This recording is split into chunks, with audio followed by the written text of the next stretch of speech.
السلام علیکم ورحمۃ اللہ وبرکاتہ۔ حضرت سمورہ بن جندب رضی اللہ تعالیٰ عنہ فرماتے ہیں کہ رسول اللہ صلی اللہ علیہ وسلم اکثر اپنے صحابہ سے پوچھا کرتے تھے کہ تم میں سے کسی نے کوئی خواب دیکھا ہے؟ جو کوئی خواب بیان کرتا تو آپ اس کی تعبیر ارشاد فرماتے۔ ایک صبح رسول اللہ صلی اللہ علیہ وسلم نے ارشاد فرمایا، رات کو میں نے خواب دیکھا ہے کہ دو فرشتے میرے پاس آئے اور مجھے اٹھا کر کہا، ہمارے ساتھ چلیے۔ میں ان کے ساتھ چل دیا۔ ایک شخص پر ہمارا گزر ہوا تو جو لیٹا ہوا ہے اور دوسرا اس کے پاس پتھر اٹھائے کھڑا ہے اور وہ لیٹے ہوئے شخص کے سر پر زور سے پتھر مارتا ہے، جس کی وجہ سے اس کا سر کچل جاتا ہے اور پتھر لڑھک کر دوسری طرف چلا جاتا ہے۔ یہ جا کر پتھر اٹھا کر لاتا ہے۔ اس کے واپس آنے سے پہلے اس کا سر بالکل صحیح جیسے پہلے تھا ویسا ہی ہو جاتا ہے۔ پھر یہ اسی طرح پتھر مارتا ہے اور وہی کچھ ہوتا ہے جو پہلے ہوا تھا۔ میں نے ان دونوں سے تعجب سے کہا، سبحان اللہ، یہ دونوں شخص کون ہیں اور یہ کیا معاملہ ہو رہا ہے؟ انہوں نے کہا، آگے چلیے۔ ہم آگے چلے۔ ہمارا گزر ایک شخص پر ہوا جو چت لیٹا ہوا ہے اور ایک شخص اس کے پاس جمبور لوہے کی کیلیں نکالنے والا آلہ لیے کھڑا ہے، جو لیٹے ہوئے شخص کے چہرے کہ ایک جانب آ کر اس کا جبڑا، نتنا اور آنکھ گدی تک چیرتا چلا جاتا ہے، پھر دوسری جانب بھی اسی طرح کرتا ہے۔ ابھی یہ دوسری جانب سے فارغ نہیں ہوتا کہ پہلی جانب بالکل اچھی ہو جاتی ہے۔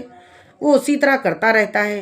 میں نے ان دونوں سے کہا، سبحان اللہ، یہ دونوں کون ہیں؟ انہوں نے کہا، چلیے، آگے چلیے۔ ہم آگے چلے تو ایک تنور کے پاس پہنچے جس میں بڑا شور و غل ہو رہا تھا۔ ہم نے اس میں جھانک کر دیکھا تو اس میں بہت سے مرد و عورت ننگے ہیں۔ ان کے نیچے سے آگ کا ایک شعلہ آتا ہے۔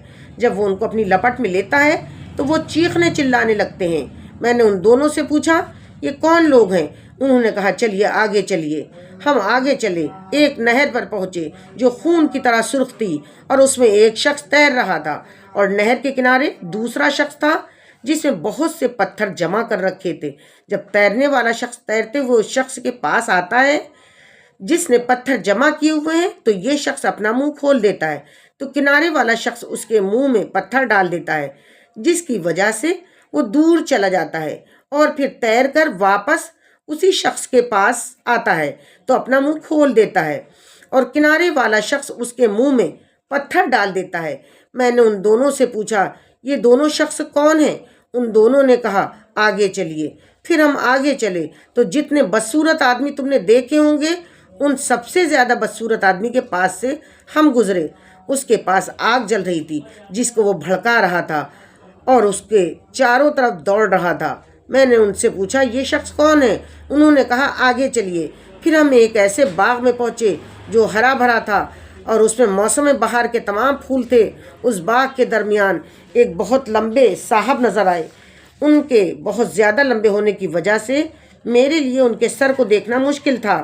ان کے چاروں طرف بہت سارے بچے تھے۔ اتنے زیادہ بچے میں نے کبھی نہیں دیکھے۔ میں نے پوچھا، یہ کون ہے اور یہ بچے کون ہیں؟ انہوں نے مجھ سے کہا، آگے چلیے، آگے چلیے۔ پھر ہم چلے اور ایک بڑے باغ میں پہنچے۔ میں نے اتنا بڑا خوبصورت باغ کبھی نہیں دیکھا۔ انہوں نے مجھ سے کہا، اس کے اوپر چڑھیے۔ ہم اس پر چڑھے اور ایسے شہر کے قریب پہنچے جو اس طرح بنا ہوا تھا کہ اس کی ایک اینٹ سونے کی تھی اور ایک اینٹ چاندی کی تھی۔ ہم شہر کے دروازے کے پاس پہنچے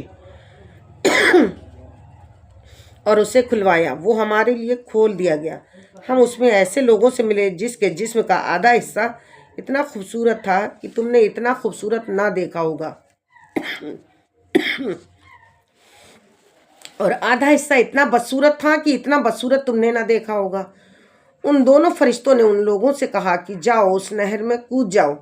میں نے دیکھا سامنے ایک چوڑی نہر بہہ رہی ہے جس کا پانی دودھ جیسا سفید ہے۔ وہ لوگ اس میں کود گئے۔ پھر جب وہ ہمارے پاس واپس آئے تو ان کی بدصورتی ختم ہو چکی تھی اور وہ بہت خوبصورت ہو چکے تھے۔ دونوں فرشتوں نے مجھ سے کہا، یہ جنت عدن ہے اور یہ آپ کا گھر ہے۔ میری نظر اوپر اٹھی تو میں نے سفید بادل کی طرف ایک محل دیکھا۔ کہا، یہی آپ کا گھر ہے۔ میں نے ان سے کہا، بارک اللہ فیکما، اللہ تعالیٰ تم دونوں میں برکت دے، مجھے چھوڑو میں اس کے اندر جاؤں۔ انہوں نے کہا ابھی نہیں، لیکن بعد میں تشریف لے جائیں گے۔ میں نے ان سے پوچھا آج رات میں نے عجیب چیز دیکھی ہے، یہ کیا ہے؟ انہوں نے مجھ سے کہا اب ہم آپ کو بتاتے ہیں۔ پہلا شخص جس کے پاس سے آپ گزرے اس کا سر پتھر سے کچلا جا رہا تھا۔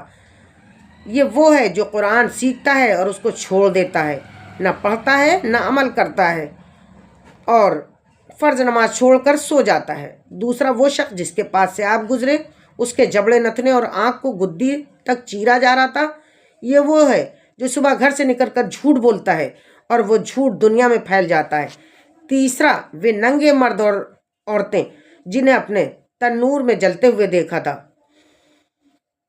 جن زناکار مرد اور عورتیں ہیں۔ چوتھے وہ شخص جس کے پاس سے آپ گزرے جو نہر میں تیر رہا تھا، اس کے منہ میں پتھر ڈالا جا رہا تھا، سود خور ہے۔ پانچواں وہ بدصورت آدمی جس کے پاس سے آپ گزرے جو آگ جلا رہا تھا اور اس کے چاروں طرف دوڑ رہا تھا، جہنم کا دروغہ ہے جس کا نام مالک ہے۔ چھٹے وہ صاحب جو باغ میں حضرت ابراہیم علیہ السلام ہیں اور وہ بچے جو ان کے چاروں طرف تھے، یہ وہ ہیں جو بچپن ہی میں فطرت اسلام پر مر گئے۔